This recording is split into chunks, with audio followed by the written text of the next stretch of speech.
여기 지난 시간에 했던 얘기들을 다시 한번 짚어보면서 칼빈이 지금 왜 이런 얘기를 하는지에 대해서 오늘은 근본적으로 다시 한번 생각해 보는 시간을 갖겠습니다.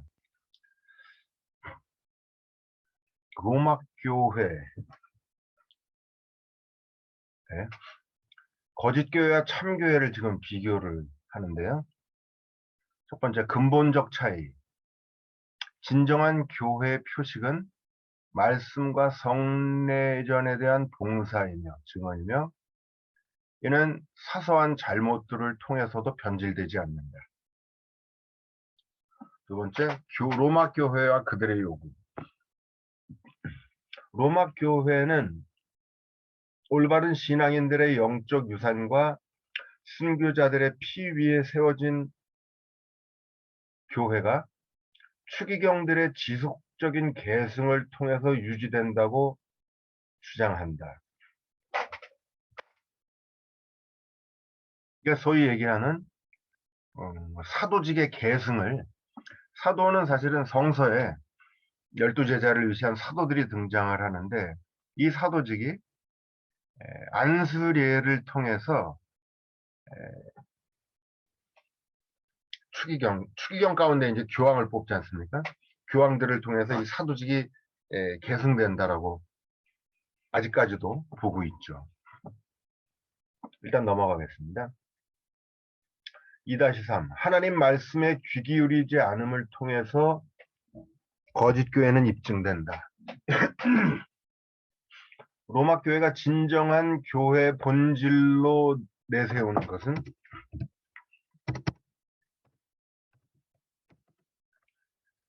외적 가면들로서 그것 없이도 교회는 얼마든지 존재할 수 있다. 그러나 하나님은 성전이나 특별한 인물들, 장소, 외적 관행들에 제한되지 않으신다.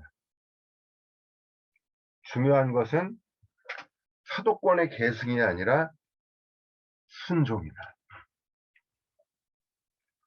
요약한다면 교회는 그리스도의 왕국이며 그리스도는 오직 당신의 말씀을 통해서 다스리신다.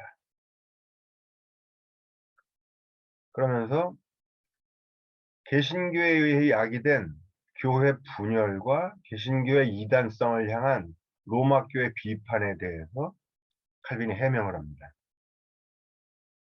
이교도와 분리주의자란 분열을 조장하며 그를 통해서 교회의 하나됨을 파괴하는 이들로서 교회의 하나됨은 두 끈, 즉 건강한 말씀 속에서의 동질감과 형제적 사랑을 통해서 이루어지는 것이다. 그리고 어거스틴에 의하면 이교도는 잘못된 가르침, 하나님 말씀에 대한 이해를 통해서 잘못된 하나님 말씀에 대한 이해를 통해서 신앙의 순수성을 부패하게 만들고 분리주의자는 신앙의 동일성을 세우는 데 있어서 공동체의 하나됨을 파괴하는 이들이다. 그리고 이것은 개신교에는 해당되지 않는다라는 얘기를 칼빈이 하고 있습니다. 2-6에 키프리안에 따르면 모든 이교도와 교회 분열은 진리의 근원으로 회귀하지 않으며 머리를 찾지 않고, 그러니까 교회의 머리죠. 천상의 가르침, 하나님의 말씀인데 이것을 보존하지 않는 데에 그 원인이 있다. 2-7번 로마 교회는 여로보암 치하의 이스라엘 상태와 같다.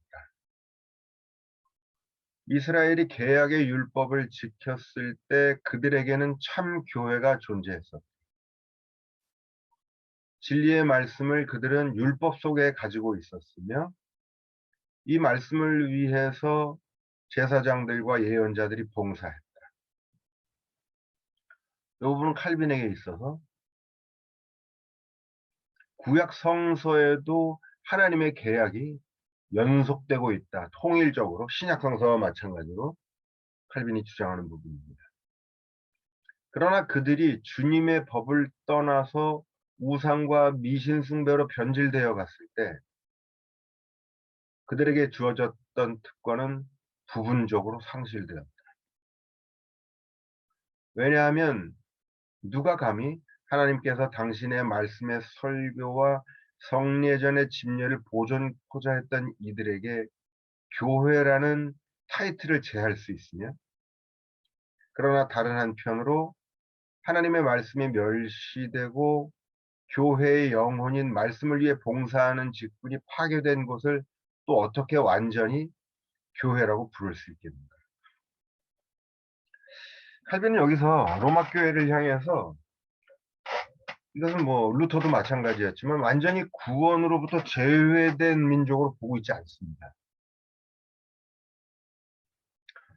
2-8번 교황주의자들과의 교회적 일치는 그러나 불가능하다. 교황주의자들은 교회의 일치를 위해서 우리에게 자신들의 모든 기도와 거룩한 행위들, 예식에 참여할 것, 그리고 둘째는 그리스도께서 교회에 허락하신 영의 능력, 심판 능력 등을 자신들의 교회에 위임된 것으로 인정할 것을 요구합니다. 그러나 우선 1번의 요구와 관련해서 우리는 성서를 근거로 그들의 행위에 참여할 수 없음을 밝힙니다. 그리고 2번, 다시 말해서 그리스도께서 교회에 허락하신 영의 능력, 심판 능력 등을 자신의 교회에 위임된 것으로 인정할 것을 요구하는 이 요구와 관련해서 천국의 열쇠는 하나님의 말씀과 뗄 수 없는 연관성을 갖는데, 그러나 이 말씀은 저들에게 있어서 폐기되었다. 네. 그리고 2-11로 넘어가면 교황의 교회 속에 남아있는 진정한 교회의 자녀물에 대한 이야기를 칼빈이 합니다. 그럼에도 불구하고 우리는 주님께서 그들 가운데에 교회의 흔적으로 남겨놓으신 것들을 부인하지 않는다. 유다와 맺으신 하나님의 계약은 그들 속에 있는 무언가로 인해서가 아니라 그들의 불신앙에도 불구하고 하나님의 확고한 의지로 인해서 유지되는 것이기 때문입니다. 5번 계약의 본질은 공동체성과 종말론적 특성. 이건 좀 이따 얘기하겠습니다. 즉, 주님과 맺은 언약은 하나님의 은총의 확고함과 불변성으로 인해서 로마 교회에 여전히 남아있다. 그렇기에 그들의 불신앙은 하나님의 신실함을 폐기할 수 없다. 이를 위해서 하나님은 그들에게 여전히 계약의 표징인 세례를 허락하셨고, 이를 섭리를 통해서 일으키시며 교회가 완전히 소멸되지 않게 하십니다. 우리가 교황주의자들에게 교회라는 이름을 전적으로 허락하고자 하지 않음에도 불구하고 우리는 그들 속에 교회가 존재함을 부인하지 않는다. 우리는 단지 올바른 교회의 형태에 대해서만 그들과 다투고자 하는데, 이는 한편으로 고백의 표식인 성례전을 통한 하나됨 속에, 그리고 다른 한편으로는 가르침, 즉 하나님 말씀의 하나됨 속에 존재하는 것이다. 그러니까 올바른 교회의 형태란 성례전을 통해서, 그 다음에 하나님의 말씀의 하나됨 속에 올바른 교회가 존재한다는 겁니다. 그리고 이런 의미에서, 즉 주님이 당신의 백성의 자녀물을 로마 교회에 남겨두신 한에서 그들에게도 교회는 존재한다고 말할 수 있다. 일단 요 정도 얘기를 해보고요. 조금 더 왜 이런 얘기를 하는지 근본적으로 우리가 생각해 볼 필요가 있습니다. 제가 여태까지 강의를 드리면서 몇 번 말씀을 드렸는데,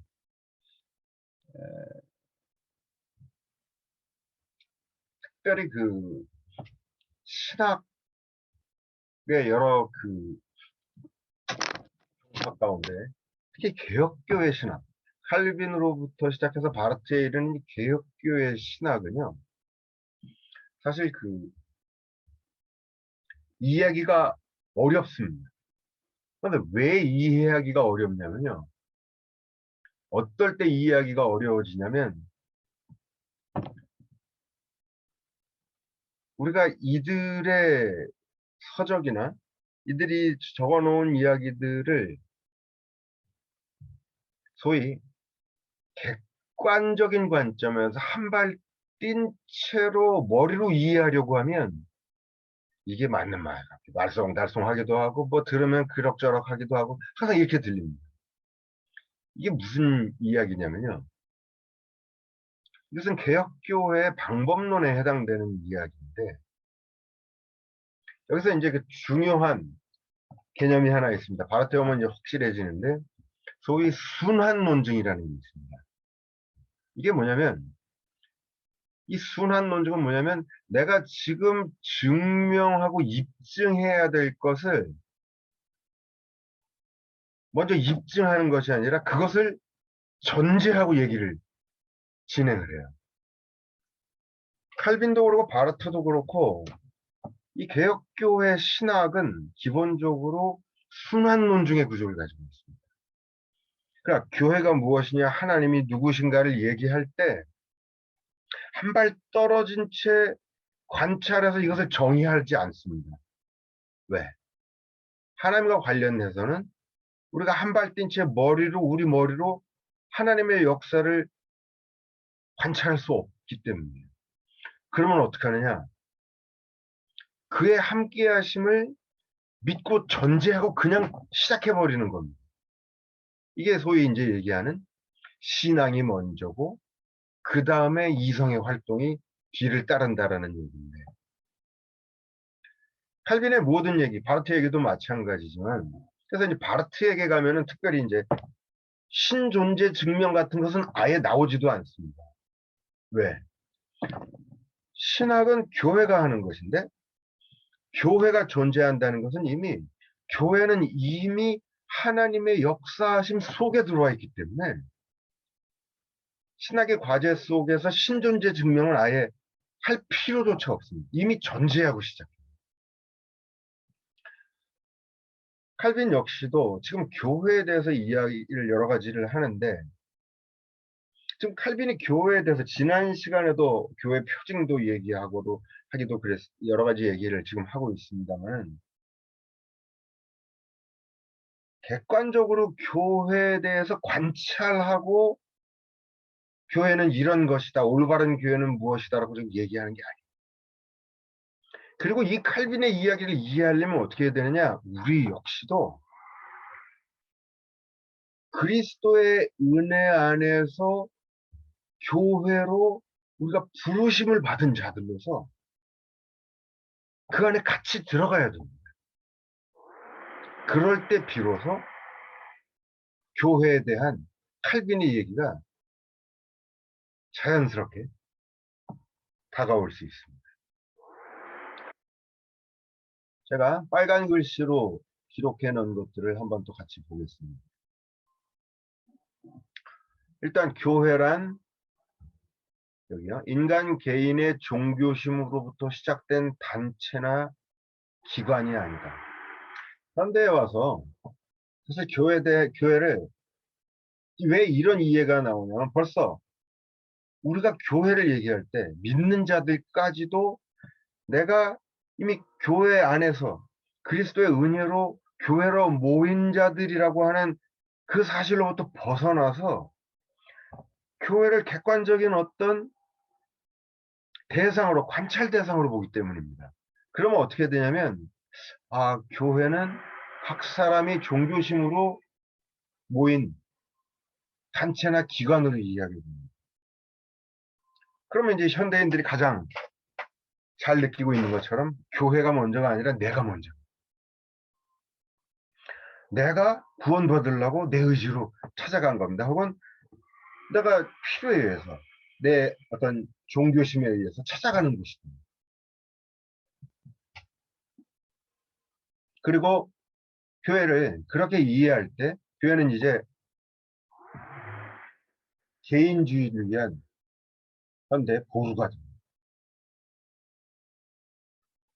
그러나 우리 모두가 신앙인으로서 그리스도가 우리를 불러서 교회로 모이게 하신다는 이 은혜 속에 살아가는 신앙인의 관점에서 교회를 칼빈은 얘기합니다. 교회는 우리 믿음처럼 신앙처럼 우리 외부에 근거되어 있습니다. 다시 말해서 우리는 우리의 필요에 의해서 사실은 뭐 믿었다고 생각할 수도 있지만 진정한 신앙인들은 그가 우리를 찾아오셔서 우리로 하여금 당신의 백성이 되게 하셨다고 마지막에 고백합니다. 이게 기독교인이 하는 결국의 고백이죠. 교회는 그렇기 때문에 신앙도 마찬가지지만 그 근거가 굉장히 중요한 그 종교개혁의 모토인데 엑스트라노스, 우리 바깥에 있습니다. 우리가 원해서 가는 것이 아니라 그리스도가 우리를 찾아오셔서 우리가 믿게 되었고 교회로 모이게 됐습니다. 그리고 그리스도의 오심 속에 종말론적으로 근거되어 있다. 또 종말론이라는 표현을 썼습니다만은 한 예를 들어본다면 종말론의 예를 우리가 주일학교 다닐 때도 믿음의 조상 아브라함은 뭐 이런 그 복음성가를 부른 기억도 있습니다. 그리고 구약성서를 우리의 경전으로 받아들입니다. 구약성서는 보기에 따라서 이스라엘의 역사책으로 보이기도 하죠. 그런데 우리가 이 구약의 역사를, 오래전 이스라엘의 역사를 우리의 믿음의 근거로 삼는 것은 무슨 이유일까요? 더 구체적으로 질문을 던져본다면 우리는 이스라엘과 공유하는 과거가 없습니다. 역사적으로 우리 민족은 이스라엘 민족과 교차되는 공통분모가 전무합니다. 다시 말해서 이스라엘의 역사를, 과거 역사를 적고 있는 구약 성서는 우리 한민족의 역사와 만나는 점이 하나도 없습니다. 그런데 왜 우리는 수천 년 전 이스라엘의 역사를 우리 신앙의 역사로 받아들이고 심지어 아브라함을 우리 믿음의 조상이라고까지 표현을 하는 건가요? 이것은 굉장히 특이하고도 놀라운 사실입니다. 과거가 공유가 되지 않았는데 우리는 하나님의 같은 백성으로 받아들입니다. 왜 그러냐면 과거를 공유하는 것은 세상의 민족들이 과거를 공유하면서 운명 공동체로 민족으로 느낍니다. 그런데 성서가 보도하는 전혀 새로운 민족 개념은 어떤 거냐면 과거를 공유하는 것이 아니라 미래를 공유합니다. 하나님은 수천 년 전에 이스라엘을 찾아오셔서 그들에게 당신의 나라를 약속하신 겁니다. 이스라엘의 꿈입니다. 희망. 그리고 그 후에 하나님은 예수 그리스도를 통해서 오늘도 우리를 찾아오셔서 동일한 당신의 나라를 약속하십니다. 놀랍게도 기독교는 과거의 역사를 공유하기 때문에 하나의 민족이 되는 것이 아니라 미래의 꿈을 공유하기 때문에 우리는 이스라엘과 믿음의 백성으로 연합이 되는 겁니다. 이것이 바로 종말론적으로 구조되어 있다는 것입니다. 지난 시간에도 잠깐 말씀드렸지만 종말이라고 하는 것은 성서가 말하는 종말은 단순히 미래학이나 미래론이 아닙니다. 하나님이 꿈을 주시고 최후의 목표를 주시면서 오늘 우리를 이끌고 가시는 하나님의 역사. 이것이 종말론적인 역사입니다. 그런 의미에서 이스라엘과 오늘 우리는 과거를 공유하기 때문이 아니라 동일한 하나님이 주시는 동일한 미래를 공유하기 때문에 우리는 그들의 역사를, 성서가 보도하는 그들의 역사를 우리의 신앙의 역사로 받아들일 수 있는 거예요. 그리고 이 관점에서 이제 다시 교회에 대한 정의는 객관적으로 한 발 떨어진 채 관찰하면서 내려지는 것이 아니라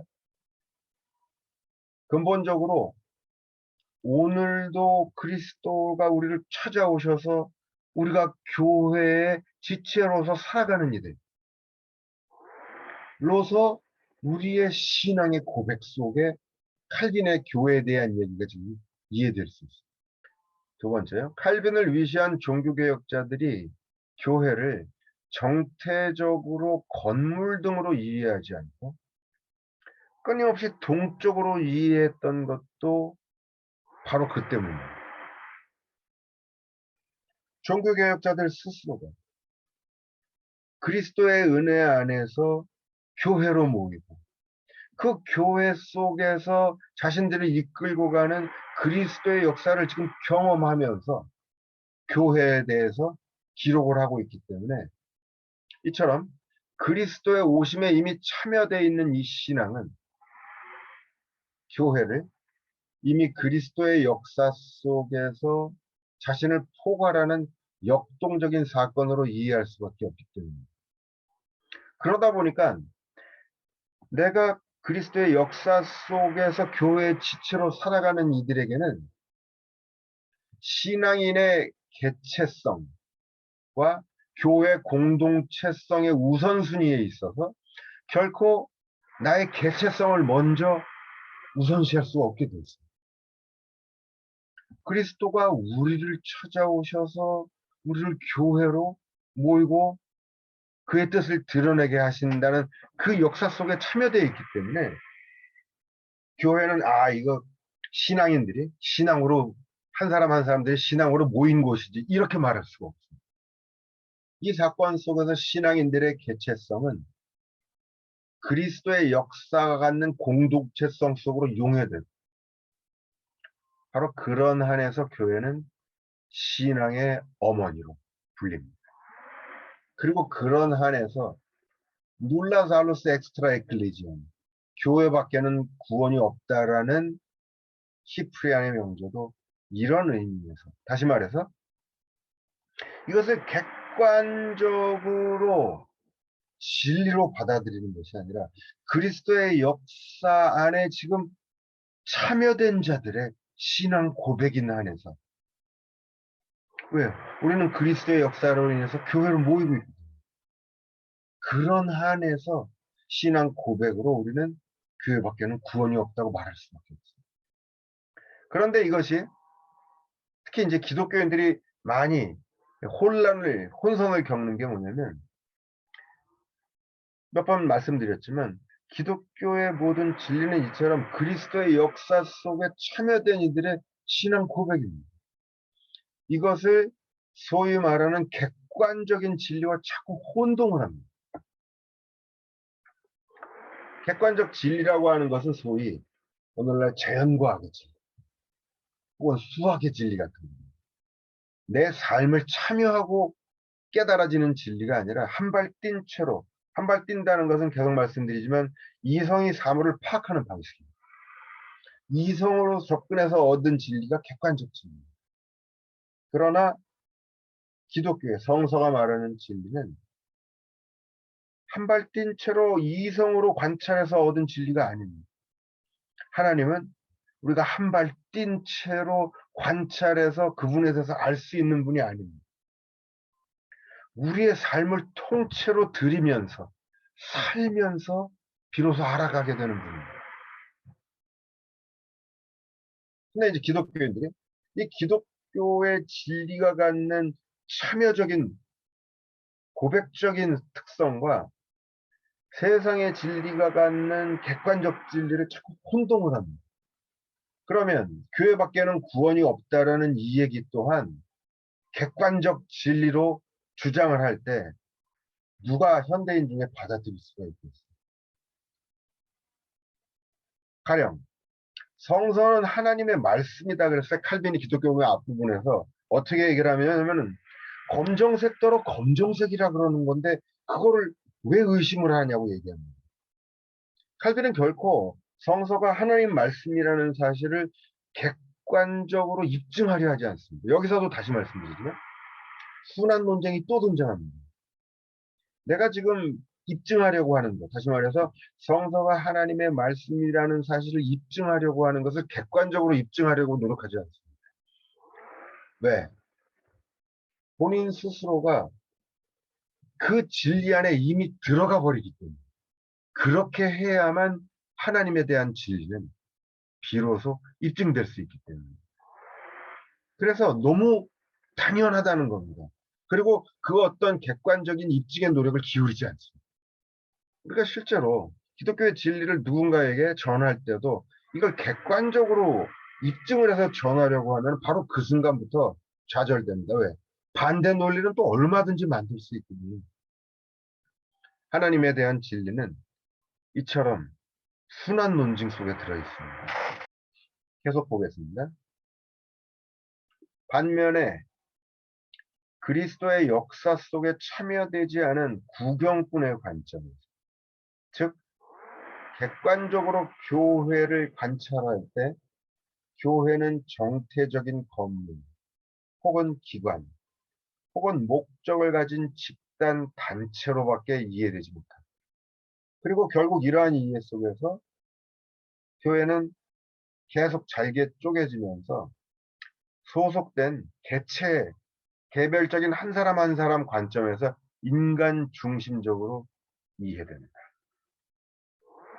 그러나 우리가 교회에 대해서 얘기할 때, 칼빈이 지금 교회에 대해서 얘기할 때는 이미 자신이 그리스도의 은혜 안에서 교회 안에 포함된 그 은혜 안에서 지금 얘기를 합니다. 그리고 바로 그 관점에서 이미 트리엔트 종교회에서 내렸던 교회에 대한 정의가 있습니다. 바로 이거죠. 우나, 상타, 가톨리카, 아포스톨리카 에클레지아. 다시 말해서 하나의 상타, 거룩한, 가톨리카, 보편적인, 아포스톨리카, 사도적 교회다. 이런 정의를 내리는데 뭐 여러 가지가 있지만 교회가 왜 하나가 되어야 되느냐. 이것도 객관적으로 한 개인의 종교심으로부터 교회가 출발됐다라고 보면 교회는 절대 왜 하나가 되어야 되는지 알 수 없습니다. 그리스도의 은혜 안에 이미 참여되어 있는 자의 입장에서 보면 바로 우리를 찾아오시는 그리스도로 인해서 교회는 하나일 수밖에 없음을 저절로 알게 됩니다. 거룩함, 카톨리카, 보편적인, 아포스톨리카, 사도적 교회. 이 모두는 이미 그리스도의 부르심과 은혜로 교회 안에서 그리스도의 은혜를 경험하고 살아가는 이들에게는 당연히 고백되는 겁니다. 그런데 여기서 우리가 기독교임에도 불구하고 한 발 뛴 채로 다시 객관적으로 교회를 이해하려고 할 때부터 문제가 원점으로 다시 돌아갑니다. 그러면은 교회는 각 개인의 필요에 의해서 모여진 집단이나 단체가 됩니다. 그러나 세상에 어떤 집단이고 단체고 한번 떠올려 보십시오. 하나가 되는 단체가 있습니까? 개인으로부터 시작된 모든 집단, 단체, 연맹, 이 모든 것은 항상 내 중심으로 되어 있기 때문에 구성원이 10명이면 10개의 목소리가 나옵니다. 그러나 교회는 근본적으로 그리스도의 부르심으로 모여진 것입니다. 그렇기 때문에 개체성에 앞서서 이미 그리스도로 인한 공동체성이 전제가 되어 있고 그런 한에서 바울이 얘기한 것처럼 한 몸의 지체들로서 움직이는 것입니다. 종교개혁자들이 7가지나 되는 교회 표징을, 로마 교회 표징이죠, 거부하고 설교, 성찬, 세례 등으로 최소화했던 것도 이처럼 교회에 대한 객관적 인식을 거부하는 것으로 볼 수 있습니다. 사실은 루터는 한 4가지를 얘기하기도 하고 칼빈도 여기 교회법 같은 걸 붙이기도 하는데, 이 얘기를 들으면 우리가 이렇게 생각할 수 있습니다. 야, 그 설교, 성찬, 세례, 사이비교회에서도 이런 거 있지 않을까? 이게 진짜 진정한 교회 표식일까? 마음에 그닥 와닿지 않죠. 그러나 칼빈은 여기에서도 이 교회의 이 3가지 표징을 객관적인 표징으로 지금 얘기하는 것이 아닙니다. 객관적으로 이게 있으면 교회다라고 지금 얘기하는 것이 아닙니다. 그럼 뭐냐? 교회를 통한 그리스도의 역사에 지금 참여된 자들. 그들이 지금 그리스도의 역사를 가장 대표적으로 경험하는 것이 지금 설교고 성찬이고 세례이기 때문에, 이것은 소위 외적인 증거들이 아닙니다. 맞아요. 외적인 증거이기도 하지만 외적이기만 한 증거가 아니라 하나님이 우리와 함께, 그리스도가 우리와 함께 하실 때 남기시는 최소한의 흔적으로 봐야 됩니다. 더한 표징들도 얼마든지 있을 수 있죠. 그리고 심지어는 이 표징들도 진짜 그리스도의 함께 하심을 담보하지 못할 수도 있어요. 그러나 우리가 그리스도 안에서 신앙생활을 하면서 경험하는 신앙인으로서 우리가 고백할 수 있는 최소한의 그리스도가 역사하심에 대한 흔적으로 지금 칼빈은 이 3가지를 얘기합니다. 그렇게 칼빈에게 있어서 설교, 성찬, 세례에 대한 이해는 이미 신앙인으로서 그리스도의 은혜에 참여된 이들의 고백으로 받아들여집니다. 그러니까 이 3가지가 가령 있다 그래서 정말 이거 완벽하게 진정한 교회야, 이런 얘기를 지금 칼빈이 하는 것은 아닙니다. 이 말을 오해해서는, 이 말이 어떨 때 오해가 되냐면, 우리가 교회 안에서 그리스도의 역사로 은혜 속에 살아가는 이들은 무리 없이 받아들입니다. 아, 그렇지. 그리스도가 오늘도 설교를 통해서, 성찬을 통해서, 또 세례를 통해서 우리와 함께 하시지.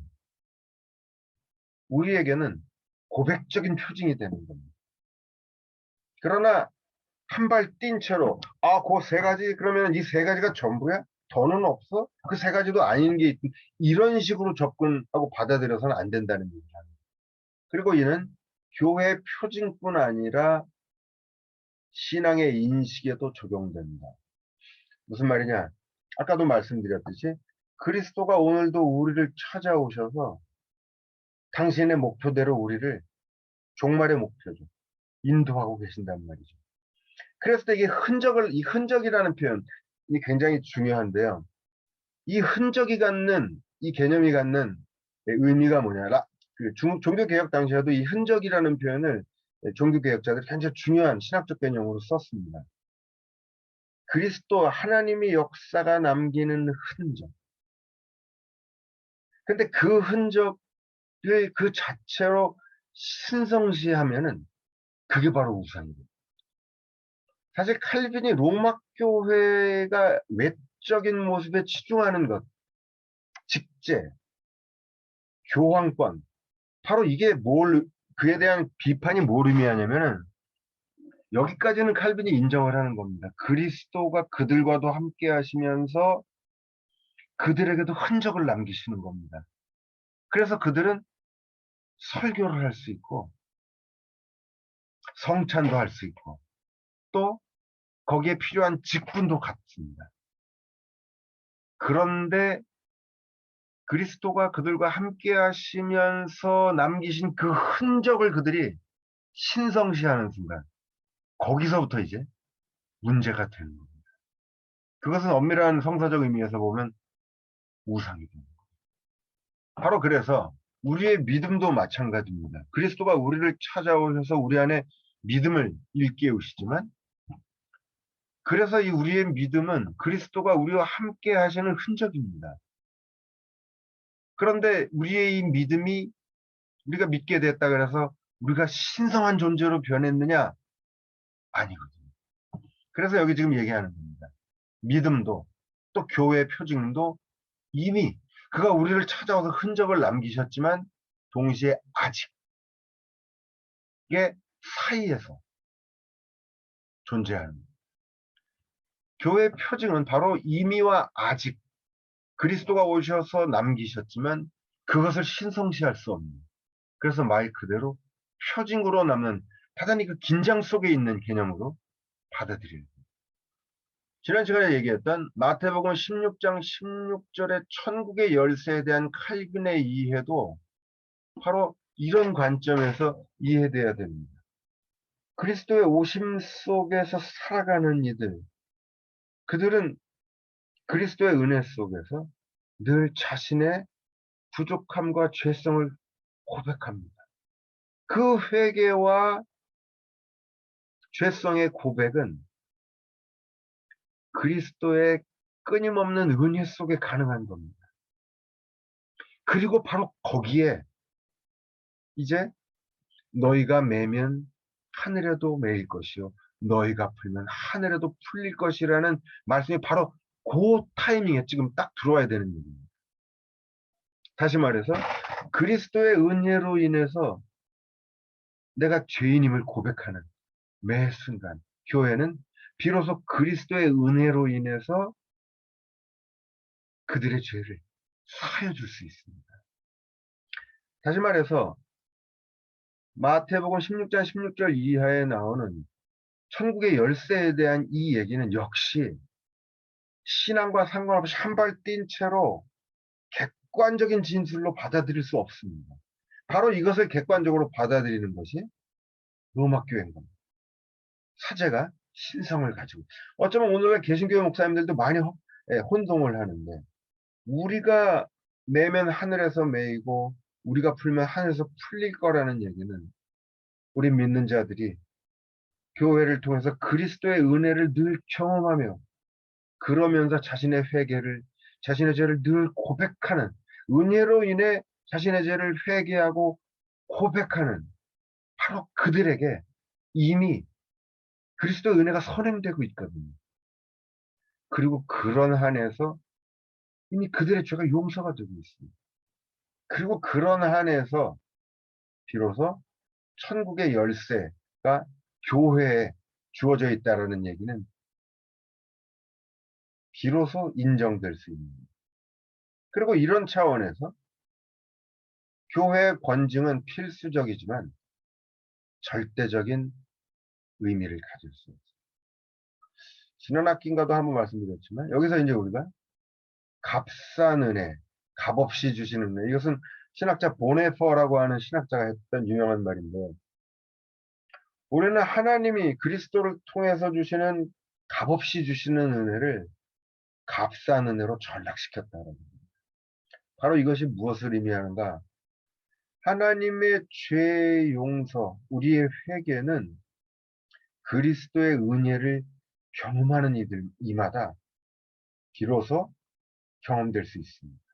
그의 은혜 안에 살지 않는 자들, 그래서 그렇죠, 평일날 죄 왕창 짓고 주일날 하루 와서 죄 사함을 선포받고 편안한 마음으로 돌아가는 그런 차원이 아니거든요. 그거야말로 죄의 용서를 객관화시켜버리는 거예요. 하나님의 은혜에 참여되지 않은 상태에서 면죄부를 막 주는 거죠. 성서적이지 않습니다. 그래서 이와 관련된 유명한 영화가 바로 밀양이라는 영화가 있었죠. 뭐 지난 학기에도 한번 잠깐 말씀을 드렸었지만, 사실은 그 중요한 모티브를 보여주는 영화죠. 살인을 저지른 살인범이 아이를 살해했어요, 6개월. 그 애엄마는 이제 완전히 패닉에 빠져버렸죠. 그러다가 이 애엄마가 교회를 나가면서 신앙생활을 한단 말이죠. 그리고 마음을 추스리고 그 사형수를 찾아갑니다. 용서해주고. 그랬더니 이 사형수는 이 엄마보다 먼저 예수를 믿고 할렐루야 그러고 있는 거예요. 그러면서 자매님, 내가 자매님을 위해서 얼마나 기도했는지 모릅니다. 당신도 예수 믿고 구원받았군요. 이렇게 나와버리는 거죠.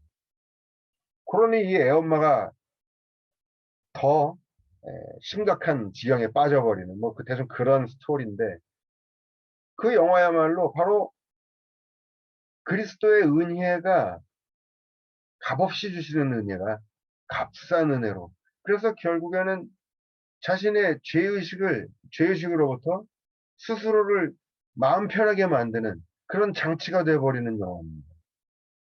정말 그가 그리스도의 은혜 안에서 자신의 죄를 용서하시는 그리스도를 발견했다면 자신이 죽였던 아이의 엄마에게 그렇게 반응을 할 수는 없겠죠.